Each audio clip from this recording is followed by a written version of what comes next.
వారికి వందనాలు, కూడి వచ్చిన సంఘానికి వందనాలు. నా సాక్ష్యం ఏంటంటే, మేము గత ఈ 3 నెలలుగా మేము ఇక్కడ మందిరానికి వస్తున్నాం. అమ్మ అంటే ఫస్ట్ ఇక్కడ మాకు సువార్తగా చెప్పడానికి ఒక అతను వచ్చిండు. అంటే అతను గోవిందు. అతను ఆయన షాప్ పరపతి కాగా మరి షాప్ కిరాణా షాపు.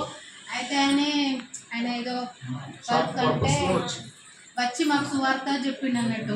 అన్న మీరు ఇటువరకు ఎన్నోసార్లు వచ్చిండు మా షాప్కు, కానీ ఎప్పుడు చెప్పలే మాకు. మా బిడ్డ బాగలేదు, ఈమెకు జ్వరములో ఫిట్స్ వస్తుంది, అయితే మేము ఎట్లా చేయాలి ప్రభావ, మేము ఇంత దేవుని నమ్ముకున్నా అని అందరూ ఏలన చేస్తున్నారు, మా బిడ్డకి ఎందుకు ఇలా అవుతుందని అంటుంటే అలా దేవునిలాగా ఆయన ఇక దేవుడే పంపిండు ఆయనను. అయితే ఆయన వచ్చి చెప్పిండు, ఒక దగ్గర అయ్యగారు ఉన్నాడు, ఆయన మంచిగా చెప్తాడు మీకు. నేను వచ్చిన, నువ్వు వెళ్ళి ఆ పాస్టర్ని కలవండి, కలిస్తే మీకు మంచి జరుగుతుందని చెప్పిండు.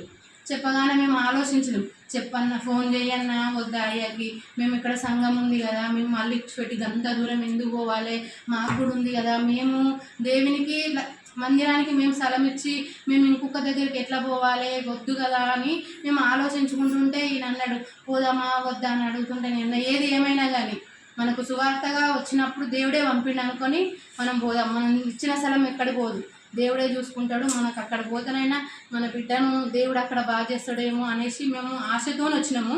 కానీ ఇక్కడికి వచ్చినాక అయ్యకు ఫోన్ చేసి మేము మాట్లాడితే ఒకరోజు రండి అన్నాడు. ఒకరోజు వచ్చినాము, వచ్చే వరకు ప్రార్థన అయిపోయింది. ఇక్కడ ప్రార్థన చేసిండు అయ్యా, మేము వెళ్ళిపోయాం.